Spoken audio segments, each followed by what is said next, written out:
Au nom du Père et du Fils et du Saint-Esprit, ainsi soit-il.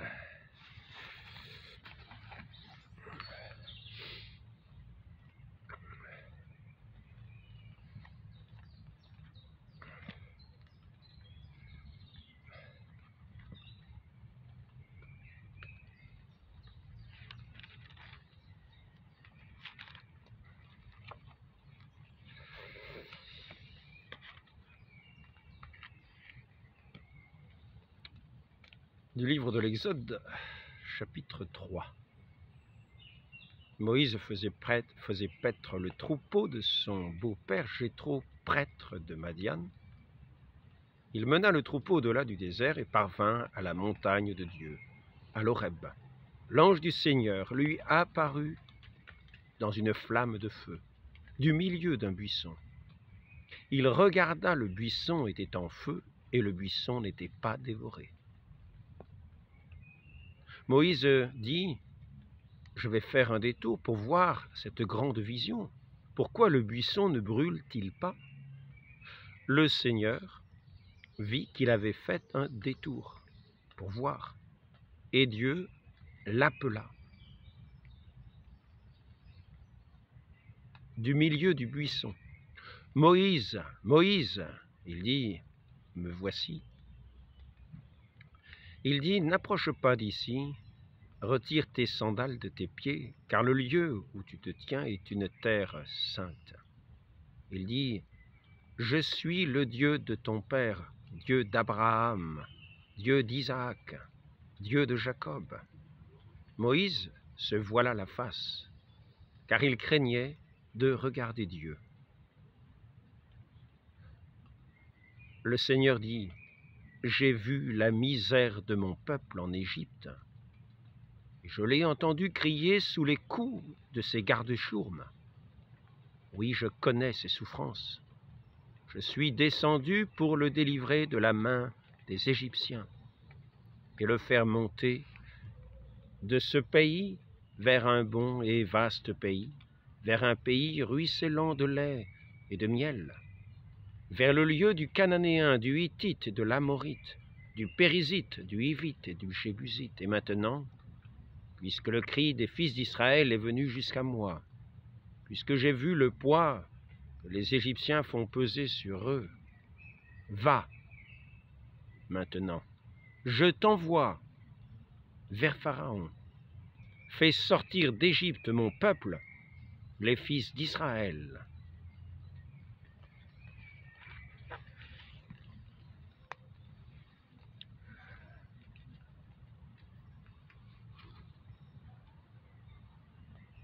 Il s'agit, dans ce passage, de considérer cet appel particulier de Moïse qui, jusque-là, allait garder les troupeaux. Et le voici, il va être chargé de Dieu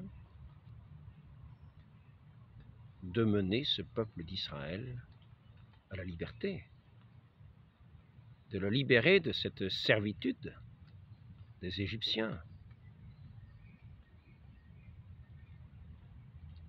de libérer ce peuple de ce joug. Et c'est ainsi une personne que Dieu a choisie, qui est envoyée avec force pour opérer cette mission.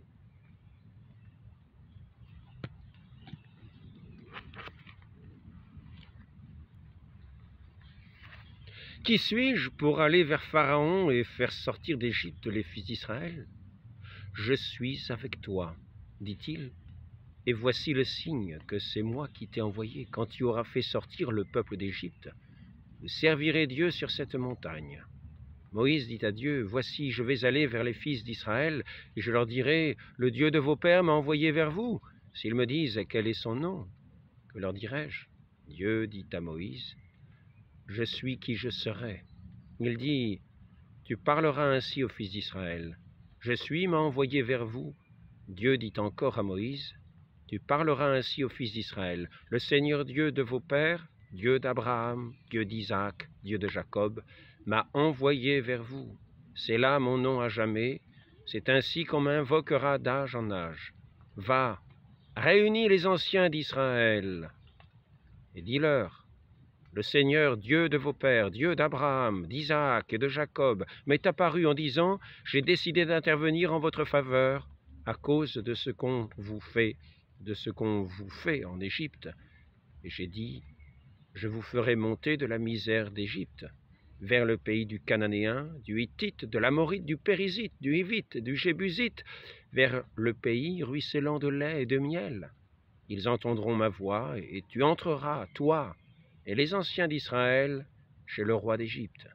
Vous lui direz, Seigneur, Dieu des Hébreux, s'est présenté à nous, et maintenant il nous faut aller à 3 jours de marche dans le désert pour sacrifier au Seigneur notre Dieu.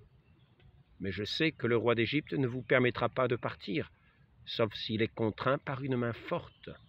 J'étendrai donc ma main et je frapperai l'Égypte avec tous les miracles que je ferai au milieu d'elle. Après quoi, il vous laissera partir.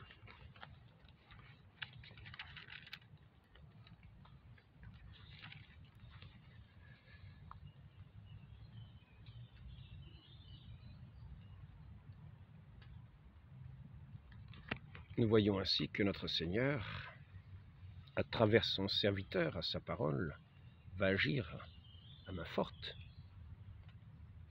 Il est son élu, son choisi, afin d'accomplir cette œuvre de libération de son peuple, de guider son peuple, qu'il guidera dans le désert. Et c'est ainsi que nous voyons, au sujet de ce qu'il est dit dans l'autorité, revenons un peu terre à terre, dans ce catéchisme de l'Église catholique, l'autorité exigée par l'ordre moral émane de Dieu. Que tout homme soit soumis aux autorités qui exercent le pouvoir, car il n'y a d'autorité que par Dieu. Les rebelles attireront la condamnation sur eux-mêmes. Romains 13, 1, 2.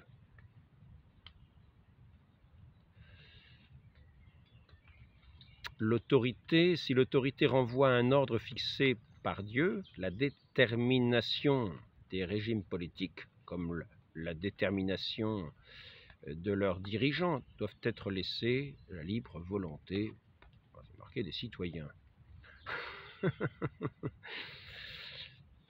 Disons que nous voyons que la détermination de celui qui est choisi, mais qui est néanmoins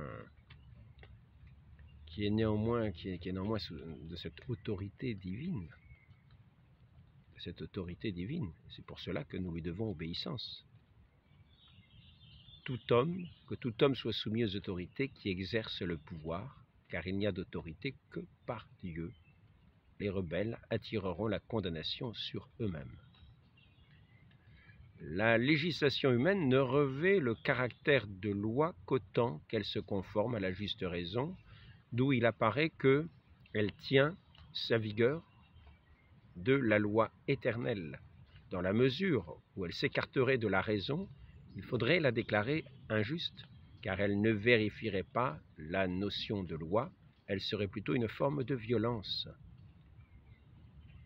S'il arrive aux dirigeants d'édicter des lois injustes, ou de prendre des mesures contraires à l'ordre moral, ces dispositions ne pourraient obliger en conscience.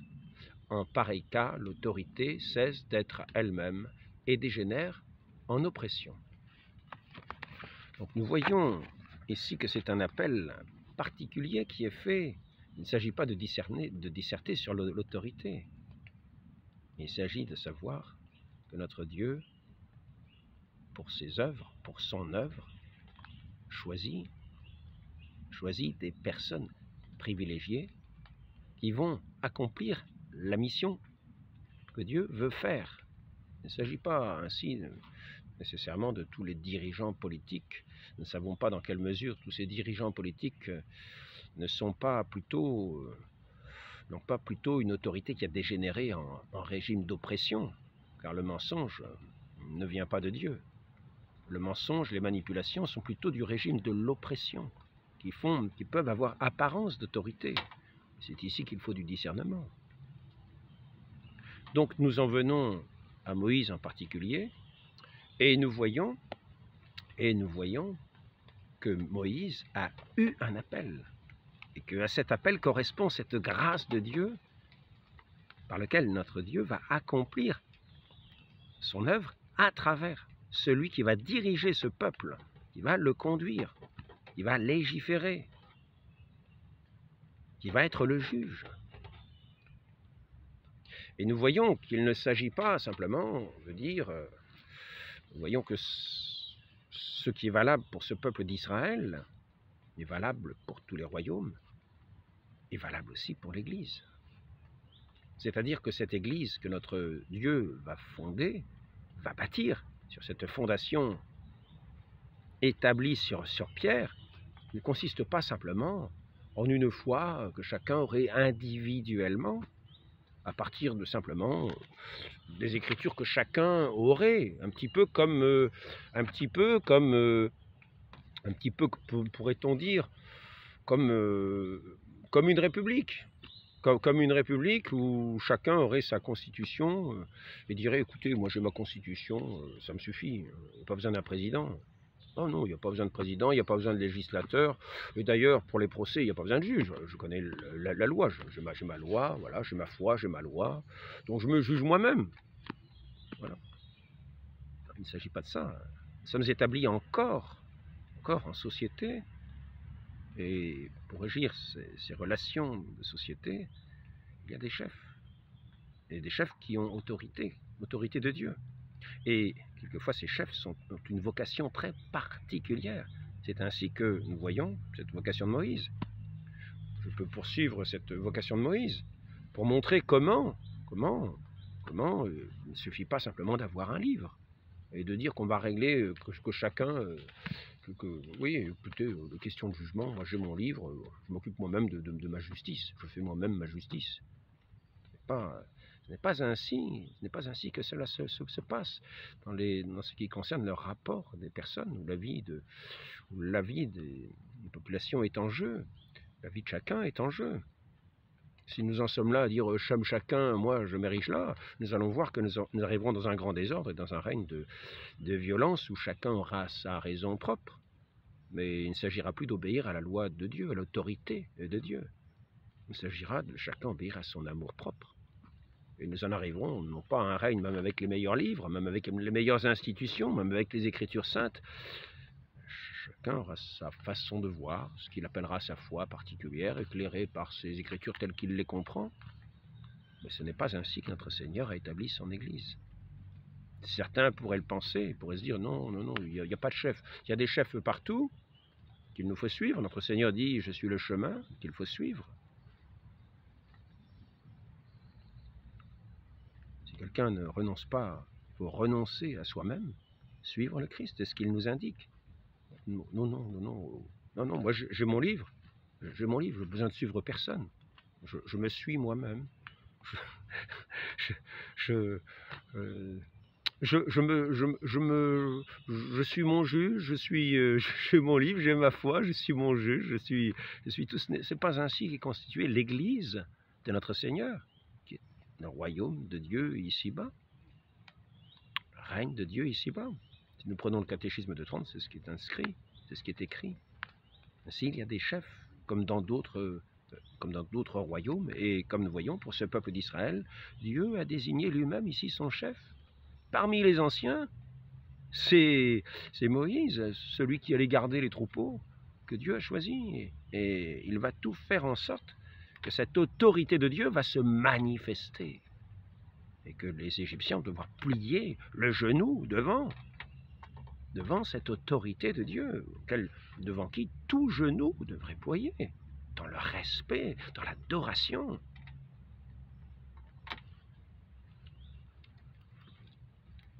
Et ainsi, cet ordre, nous voyons ici que cet ordre établi de Pharaon est un ordre plutôt de l'oppression plutôt que de l'autorité de Dieu.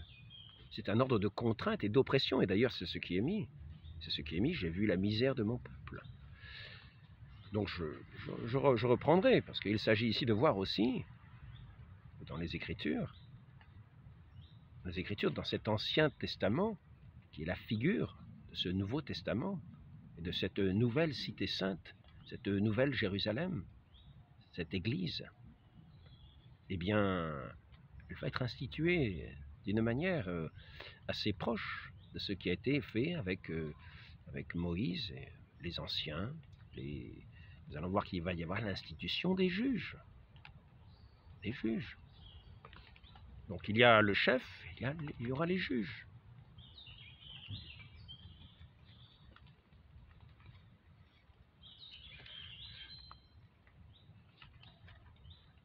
Le lendemain de sa rencontre, nous sommes au chapitre de l'Exode numéro 18, chapitre 18. Le lendemain de sa rencontre avec Jéthro, Moïse siégeait pour juger le peuple, et le peuple restait devant Moïse du matin au soir. Le beau-père de Moïse vit tout ce que celui-ci faisait pour le peuple. « Que fais-tu là pour le peuple » dit-il. « Pourquoi sièges-tu seul tandis que tout le peuple est debout devant toi du matin au soir ?»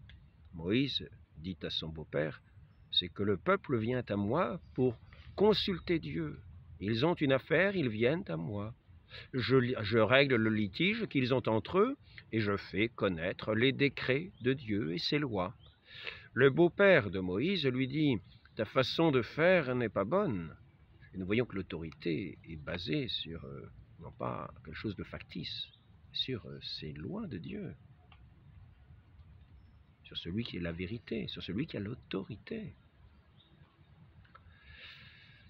Fait connaître les décrets de Dieu et ses lois. Le beau-père de Moïse lui dit: « Ta façon de faire n'est pas bonne, tu vas t'épuiser, ainsi que ce peuple qui est avec toi. La tâche est trop lourde pour toi, tu ne peux l'accomplir seul. Maintenant, écoute ma voix, je te donne un conseil, et que Dieu soit avec toi. Sois donc le représentant du peuple en face de Dieu. C'est toi qui porteras les affaires devant Dieu, qui aviseras les gens des décrets et des lois. Tu leur feras connaître le chemin à suivre et la conduite à tenir.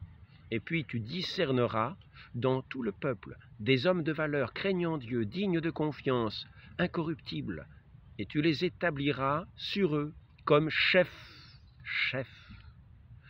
de milliers, chefs de centaines, chefs de cinquantaines. À partir de celui qui a reçu cette autorité de Dieu et que Jéthro ne remet pas en cause, il lui donne un conseil. Si maintenant Moïse pense que ce n'est pas bon, que ce n'est pas un bon conseil, il le fera autrement. Il est celui que Dieu a appelé pour sortir son peuple et le conduire, le dégager de ce joug de l'esclavage et l'emmener sur cette terre promise. C'est Moïse qui est choisi. Et donc c'est lui qui a autorité et qui va établir ses juges dans cette autorité qu'il reçoit de Dieu. Et donc, puis tu discerneras dans tout le peuple des hommes de valeur, craignant Dieu, dignes de confiance, incorruptibles, et tu les établiras sur eux comme chefs de milliers, chefs de centaines, chefs de cinquantaines, chefs de dizaines. Ils jugeront le peuple en permanence. Tout ce qui a de l'importance, ils te le présenteront, mais ce qui en a le moins, ils le jugeront eux-mêmes. Allège ainsi ta charge, qu'il la porte avec toi. Si tu fais cela, Dieu te donnera ses ordres. Tu pourras tenir, et de plus, tout ce peuple rentrera chez lui en paix. Moïse écouta la voix de son beau-père et fit tout ce qu'il avait dit. Dans tout Israël, Moïse choisit des hommes de valeur et les plaça à la tête du peuple. Chefs de milliers, chefs de centaines, chefs de cinquantaines, chefs de dizaines. Il jugeait le peuple en permanence. Ce qui était difficile, il le représentait à Moïse, mais tout ce qui l'était moins, il le jugeait eux-mêmes. Et pourquoi le peuple écoute-t-il Moïse? Parce qu'il a montré suffisamment de signes pour montrer qu'il parlait de l'autorité de Dieu, et que donc il s'en remettait à ce jugement qui les dépassait. C'est une autorité qui nous dépasse, et à laquelle nous sommes soumis. Comme toute vie en ce monde, tient dans les mains de Dieu. Et il faut agir avec justice, c'est-à-dire dans la vérité, pour reconnaître ce qui est, ce qui vient de lui, et rendre grâce, et agir selon la vérité, et non pas à côté de la vérité. Ainsi, vont voir cet appel extraordinaire de Moïse, où il est apparu directement dans ce buisson ardent, que ce n'était pas l'apparition d'un démon. Il fallait retirer ses sandales, car cette terre où était cette manifestation divine, dans ce buisson ardent qui ne se corrompait pas, qui demeurait, qui était une manifestation de ce feu, de cette ardeur qui peut-être d'ailleurs ne brûlait pas. Le buisson ne se consumait pas. C'était vraiment une manifestation divine. Et donc c'est ainsi que Moïse l'a compris. Et surtout à l'appel, quand il entendit cette voix, cette parole de Dieu. Il comprit que c'était ici, cette terre, ce lieu saint, duquel il fallait retirer les sandales, car cette terre était sainte, car c'était Dieu qui parlait à Moïse et qui lui donnait, qui l'appelait à sa mission, et qui lui donnait cette autorité avec laquelle Moïse parlerait, qui est cette autorité de Dieu. Et nous voyons que notre Dieu aime bien les petites gens. Voyons bien que notre Dieu aime bien les gens humbles. Moïse était en train de garder des troupeaux. Bon, il avait été éduqué dans la cour de Pharaon, jusqu'à ce qu'il ait dû quitter l'Égypte. Et donc, je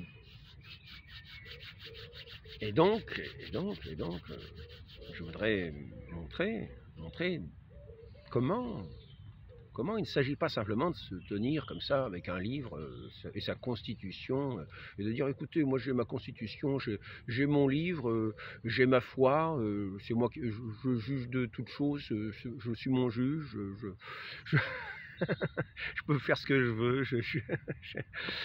j'ai l'appel, j'ai cet appel pour diriger de toutes choses. Non, non, non, non, non. Tout le monde n'a pas cet appel. Une autre qui a eu un appel un peu semblable et qui a entendu cet appel un peu semblable, c'est Sainte Jeanne d'Arc. Cet enfant qui elle aussi gardait des moutons, qui gardait ses brebis ou ses moutons. Eh oui, cette bergère de Don Rémy, cet enfant. Et voici que un certain jour, elle entend un enfant qui l'appelle vers la maison où était sa mère, et elle entend cette voix d'un enfant, comme nous entendons dans les Écritures assez souvent une voix qui appelle, un enfant qui appelle, comme un petit peu mais Daniel qui est là au milieu de ce jugement. C'est souvent par un enfant que ça passe, au milieu pour le jugement de Suzanne. Il y a cette voix de cet enfant qui est en même temps de l'innocence, mais qui est en même temps très particulière. Et souvent Dieu parle de cette manière-là. Et nous avons aussi Saint Augustin qui est en train de lire, et qui est en train de... qui est dans son jardin, et puis il entend une voix d'un enfant qui dit « Prends et lis » ou « Ouvre et lis ». Alors il ouvre le livre et il lit quelque chose qui le concernait en propre. Bien alors cette voix d'un enfant, quand il y a eu l'élection de ce préfet envoyé de Rome, Saint Ambroise, qui n'était même pas baptisé. Et au moment où il fallait choisir, il y avait une querelle pour choisir le successeur de l'évêque, et tout le monde se disputait jusqu'au moment où on entend une voix infantile qui dit « Ambroise évêque ». Et alors il a voulu résister, mais là nous reconnaissons ce doigt de Dieu qui n'est pas un doigt qui écrase. Nous voyons ici ce buisson ardent qui montre la manifestation divine de celui qui parle, qui appelle Moïse. Cette pureté aussi qui fait qu'il faut enlever ses sandales sur cette terre sainte.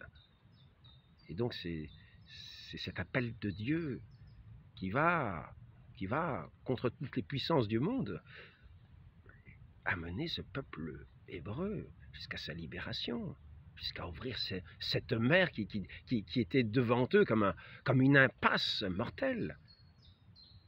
Cette impasse de cette mer fermée devant eux qui leur bouchait ce passage qui fermait leur fuite devant cette armée égyptienne qui les suivait et qui allait les massacrer. Et à nouveau, par cette puissance de Dieu, par cette action de Dieu, il se lève le bâton au-dessus de la mer et la mer s'ouvre. La mer s'ouvre. Nous voyons que l'action de Dieu est dans sa providence agit, dans sa puissance. Dans sa puissance. Et quelquefois de façon qui paraît la plus innocente, par la voix d'un enfant. Et par la voix d'un enfant, quelquefois passe la toute puissance de Dieu, comme un souffle léger. Et donc là, nous avons Sainte Jeanne d'Arc, cette humble bergère, la Domrémy, qui entend cette voix d'un enfant qui l'appelle. Elle se dirige vers sa maison, puis sa mère ne l'a pas appelée, elle se demande qui a pu l'appeler. Et puis voilà qu'elle repart, et nous sommes à l'heure de l'Angélus qui sonne à ce moment précis. Elle passe devant l'église et elle voit une lumière. Elle se tourne vers l'église au moment où elle entend la cloche, et elle voit cette lumière dans laquelle elle voit cette apparition de cet ange qu'elle distingue dans cette lumière, et aussi de ces deux autres saintes, Marguerite et Catherine, je crois Sainte Catherine, Sainte Marguerite, et Saint Michel qui est le défenseur de la France.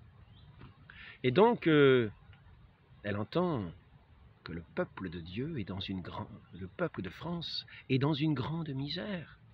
Et elle l'envoie. Et cette apparition va envoyer par la suite, car ce n'est pas la seule apparition, la seule manifestation de son conseil, comme elle dira, qui lui viendra. Et elle a cet appel pour venir, pour aller faire couronner ce roi de France dans ce pays de France qui est dans la misère, sous l'oppression. Et ainsi nous voyons un appel assez semblable, mais Dieu va se servir d'une personne. Il ne va pas simplement dire, oui, d'ailleurs, nous sommes dans le royaume de France, mais vous savez, moi, oui, le roi, mais non, moi, j'ai mon livre. J'ai mon livre, ça ne va pas se passer comme ça, je vous l'assure. Je vous l'assure. Il y a un ordre juste. Tout est fait avec justesse, mesure. Tout est fait si l'on correspond à la mesure de Dieu. Tout est fait dans cette cohésion, dans cette ordonnance divine. Et c'est ainsi que ceux qui sont appelés vont avoir cette reconnaissance. Parce que l'œuvre de Dieu va se manifester, va se reconnaître. Ainsi, nous allons voir cette jeune femme, cette jeune fille au début, parce que cet appel va être insistant, elle va être comme éduquée. Elle va être comme éduquée tout au long quand ce conseil va se manifester à elle, elle va voir comme une éducation. Et ce n'est pas aussitôt qu'elle va partir à la cour de France pour se faire reconnaître comme envoyée de Dieu.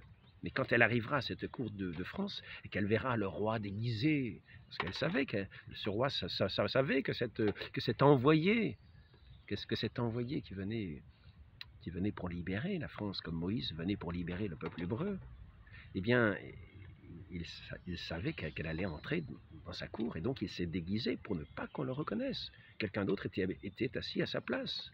Elle ne s'est pas dirigée vers celui qui était déguisé. Non, il y a cette œuvre de Dieu qui correspond à ces appels, qui fait que la main de Dieu est puissante et agissante. Et ainsi, il y a des chefs qui sont établis.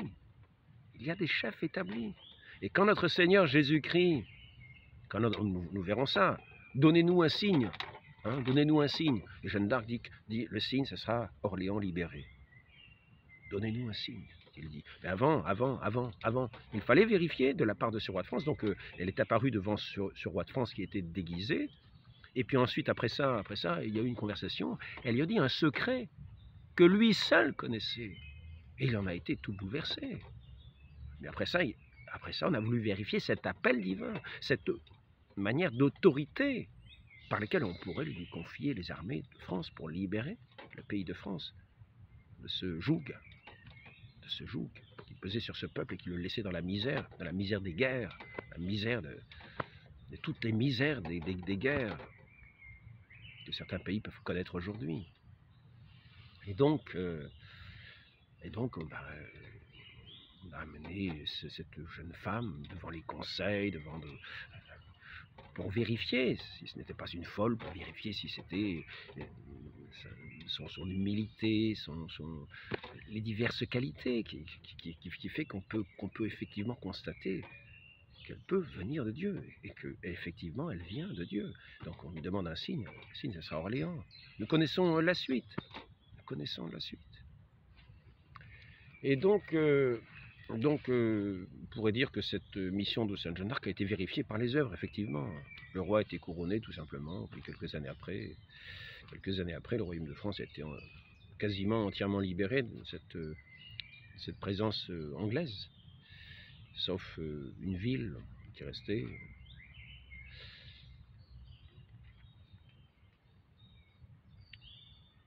Donc, ce que je veux dire là, c'est que lorsque notre Seigneur, pour ce royaume qui est l'Église, dit à Pierre, tu es Pierre, sur cette pierre, après qu'il ait fait sa profession de foi, tu es Pierre, et sur cette pierre je bâtirai mon Église. Il lui remet les clés, les clés du royaume. Et il lui dit, ce que tu tiendras lié, je le tiendrai pour lié. Ce que tu tiendras pour délier, je le tiendrai pour délier. Il sera tenu aux cieux pour délier. Ce que tu tiendras lié sur terre sera délié aux cieux, etc. Nous connaissons la suite. Et donc cela montre que si cette autorité de juge, comme Moïse, c'est un chef. Un chef. Lui, il était pécheur. Saint Pierre était un pécheur. Et par la suite, établi sur ce siège de Pierre, c'est cette nouvelle chair, comme il y avait la chair de Moïse, comme je l'ai dit précédemment dans une... Je ne vais pas revenir sur ce sujet-là, mais c'est pour montrer, que notre Seigneur a établi son règne ici-bas sur chef. Et il ne dit pas, faites peser le joug sur ceux qui seront sous votre autorité. Non, il dit que le premier soit le serviteur de tous. C'est ainsi que nous savons que le pape, qui est le premier dans l'Église, le vicaire du Christ, la personne qui agit au nom du Christ, et qui a ses clés dans cette Église, qui a ce pouvoir des clés, qui est la pierre de fondement de l'Église, qui est le chef de l'Église, est invité à ne pas... Nous savons que ces papes sont appelés les serviteurs des serviteurs. Ils ne sont pas là pour faire peser un joug, une oppression. Ils sont là pour régir, pour ordonner, que tout soit fait avec ordre, avec justice, dans ce royaume, de cette Église ici-bas. C'est-à-dire de cette Église militante ici-bas. Car il ne s'agit pas, dans cette Église, nous savons qu'il y a cette Église triomphante, qui est dans cette même communion. Nous sommes tous dans cette même communion. C'est-à-dire l'Église triomphante de ceux qui sont déjà partis de ce monde, qui sont déjà dans cette gloire de Dieu. Leur âme, non pas leur corps, mais par leur âme, qui a été purifiée de toute tâche, de tout péché, justement par ce pouvoir des clés, par lequel on peut absoudre les péchés. Il dit, remettez les péchés. Ceux à qui vous remettrez les péchés leur seront remis. Ceux à qui vous les maintiendrez, ils seront maintenus. Donc ces péchés, ces tâches qui viennent entacher nos âmes, qui viennent nous entacher, sont effacées par ce pouvoir des clés aussi. Mais ce pouvoir des clés, c'est aussi la juridiction sur l'Église. C'est-à-dire, c'est cette autorité de Dieu remise à ce chef. Ce pouvoir remis à ce chef choisi. Et c'est sur lui qu'est bâtie l'Église. Il est le chef de l'Église. Et cette Église est bâtie aussi sur cette foi. Pour cela qu'il est choisi, pour cette foi que lui, le premier, a déclaré. Tu es le Fils du Dieu vivant.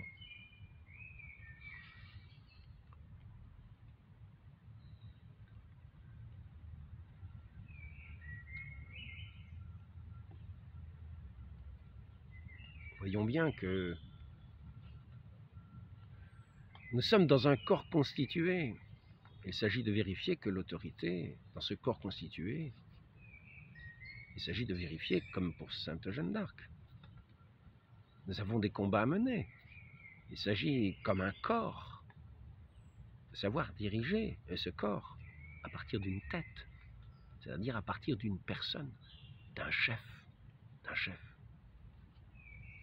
Ainsi, sur le champ de bataille, il faut un chef, d'un pouvoir qui est délégué, comme Moïse avait délégué ce jugement à ces juges qu'il avait désignés. Ainsi, ce roi délègue le pouvoir sur les armées à ceux qui l'envoient. Et Jeanne d'Arc a été ainsi reconnue comme envoyée de Dieu. Elle a pu faire l'œuvre de Dieu. Quelquefois, ce n'est pas toujours elle qui peut être dirigée sur le champ de bataille. Elle donnait ses recommandations qui avaient une grande importance, car tout le peuple savait qu'elle était l'envoyée de Dieu.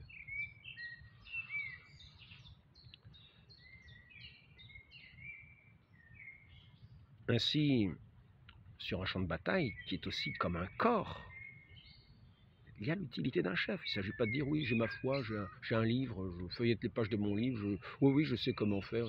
Non. Il y a un corps, il faut un chef. Et suivant l'appel de ce chef, suivant aussi les capacités de ce chef, c'est là que sont remportées les victoires, que sont affligées les défaites.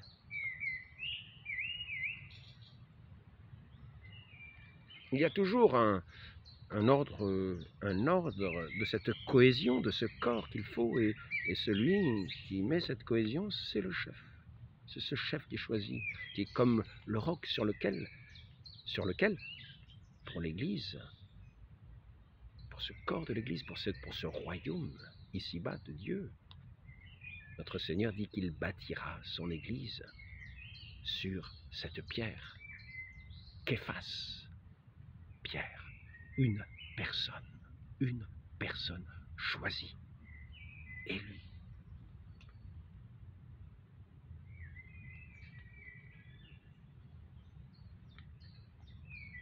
Et dans la foi, ce peuple de Dieu, reconnaît le moyen de l'élection, reconnaît la succession des apôtres, connaît les choses de Dieu et reconnaît, ce peuple de Dieu est apte à reconnaître l'autorité de celui qui est envoyé. Il est apte à reconnaître par les moyens ordinaires de l'Église. Car pour ce qu'il est du choix et de l'élection, cela ne le regarde pas directement. Mais à partir du moment où le chef a été élu dans les conditions qui sont celles de l'Église instituée par notre Seigneur Jésus-Christ, les fidèles reconnaissent ce nouveau chef qui est le serviteur des serviteurs, qui est là pour faire paître toutes les brebis, pour les conduire sur les pâturages, sur les bons pâturages, afin que ce peuple puisse avoir, comme sur cette terre promise, tout ce qui lui est nécessaire, dans l'ordre de la grâce, pour parvenir au salut.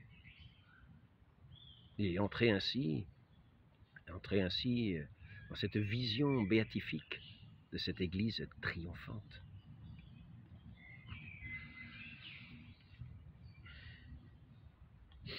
Ainsi, il faut être très attentif, nous souvenir effectivement que notre Seigneur a établi une personne. Et non pas simplement en disant, oui, l'Église est bâtie sur la foi, mais il ne s'agit pas de Pierre. Non, c'est tout le monde qui est la pierre. Je le répète, c'est la foi de Pierre. C'est cette personne qui est choisie. C'est ce siège apostolique, ce saint siège, ce siège de Pierre, d'où sort cette foi de notre Seigneur Jésus-Christ, sur laquelle il bâtit l'Église. Et c'est lui qui régit. C'est à partir de ce siège qui a l'autorité de Dieu, qui régit ce royaume de Dieu, qui est l'Église. Avis à ceux qui ne veulent pas entendre et qui se mettent dans un état de sédition pour ne pas vouloir écouter, non pas moi, mais celui qui est sur ce siège. Cyprien de Carthage, Saint Cyprien de Carthage, 258, lettre 43, à tout le peuple, annales de Saint Cyprien. Il n'y a qu'un Dieu, qu'un Christ, qu'une Église, qu'une chair, que la parole du Seigneur a établie sur pierre comme fondement. Un autre autel ne peut être érigé, un autre sacerdoce ne peut être institué en dehors de cet unique autel, de cet unique sacerdoce. Quiconque amasse ailleurs dissipe, adultère, impie, sacrilège. Pierre, cependant, sur qui l'Église avait été bâtie par le même Christ, parlant de lui seul pour tous, répondant par la voix de l'Église, lui dit « À qui irions-nous? Tu as les paroles de la vie éternelle, et nous croyons, et nous savons que tu es le Christ, Fils du Dieu vivant. » Lettre 59, ça c'est un autre sujet. Pierre, sur qui est édifiée l'Église du Christ, contre laquelle les portes de l'enfer ne prévaudront pas, n'a laissé qu'une seule lettre reconnue de tous, peut-être aussi une seconde. Et là, c'est Storigène, dans son commentaire sur Saint Jean. 55, 3, SC 120. Bon. Unité de l'Église, Cyprien de Carthage. Il dit, le Christ a bâti l'Église sur Pierre, et qu'il a autant d'autorité apostolique que les autres apôtres, à ceci près qu'il est le premier parmi eux, et qu'il en est leur responsable. Le Christ s'est réveillé de la mort. Il dit à Pierre, prends soin de mes moutons, et il construit son Église sur lui. Il lui confie le soin d'être le berger des moutons. Pourtant, il a donné à tous les apôtres un pouvoir égal, mais il a établi un seul responsable par l'autorité de sa parole. Le Seigneur a organisé l'unité. Il a montré d'où elle vient et la façon de la vivre. Bien sûr, les autres apôtres étaient ce que Pierre était, mais Pierre est choisi pour être le premier parmi les apôtres. Ainsi, on voit qu'il y a une seule Église, un seul responsable. Celui qui ne reste pas attaché à cette unité de Pierre, est-ce qu'il peut croire qu'il reste attaché à la foi? Celui qui a abandonné le siège de Pierre, le chef établi par Dieu, qui a l'autorité de Dieu, lui sur qui l'Église est construite, est-ce qu'il peut affirmer « Moi, je suis de l'Église » ? Un seul pasteur, un seul troupeau, un seul pasteur. Un dernier.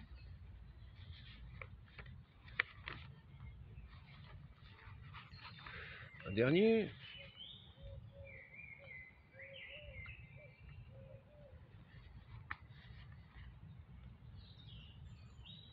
Éphrem le Syrien, le Christ est la lumière et Saint Pierre le chandelier. Rarement la parole du Christ, reprenant la parole du Christ, il lui fait dire qu'il a fait de lui la fondation de la Sainte Église, qu'il l'a appelé Pierre parce qu'il supportera toutes les constructions et que si quelqu'un cherchait à construire quelque chose de faux, c'est lui le fondement qui le condamnerait. Qu'il est la tête de la fontaine d'où découlent tous les enseignements, qu'il est le chef des disciples, de ses disciples. Ce sera à travers lui qu'il donnera à boire à tous les peuples. Il dit l'avoir choisi comme premier-né de son institution et lui a donné toute l'autorité de son trésor. Saint Éphrem, le Syrien, serment Mecquignon Flavar, 1842, Econium per in Petrum, et Polum et Adriam Thomam de l'Évangile de Saint Jean. Une dernière encore, c'est toujours bon de le rappeler. D'où découle tout l'épiscopat. Donc, vous saviez ce qui est dû au siège apostolique. Vous avez aussi servi la cause de notre religion en nous consultant, en vous référant à notre jugement, qu'en prononçant vos décrets, vous vous montriez en cela fidèle à l'antique tradition et à la discipline ecclésiastique. Vous saviez ce qui est dû au siège apostolique, où nous tous qui y sommes assis n'avons d'autre désir que de suivre l'apôtre lui-même, d'où découle tout l'épiscopat et toute l'autorité de ce nom. Nous louons surtout la docilité sacerdotale que vous témoignez aujourd'hui, etc. Ça, c'est Innocent Ier en 417. Lettre 181 au père du concile de Carthage, PL 33 780. J'arrêterai là. Pour montrer que il ne s'agit pas d'avoir un royaume, il y a un chef établi, qui a l'autorité de Dieu, surtout dans l'Église. Et nous ne nous en écartons pas, et sachons que ce siège a les promesses de l'indéfectibilité et de l'infaillibilité, qu'il est là jusqu'à la consommation des siècles, que les portes de l'enfer ne prévaudront jamais dessus. Tous les hérétiques, tous les schismatiques ont toujours dit non, celui qui est sur le siège de Pierre, ce n'est pas, non, il n'a pas l'autorité, non, c'est un hérétique, parce que l'hérétique trouve que ce qui est juste est hérétique. L'hérétique n'a pas la foi dans cette fondation sainte qui est l'Église. L'hérétique, c'est un bien grand mot. Disons que celui qui n'a pas la foi dans l'Église catholique, qui est professé dans ce credo, ne peut pas dire qu'il professe la foi catholique. Cette foi catholique est rattachée à ce siège de Pierre, en la personne, celui qui succède à Saint Pierre, qui est choisi et qui a cette autorité divine pour être le chef de son peuple. Demandons à la très sainte Vierge Marie d'avoir cet esprit docile pour savoir nous mettre, nous aussi, au service de ce serviteur des serviteurs. Ainsi soit-il, au nom du Père et du Fils et du Saint-Esprit, ainsi soit-il.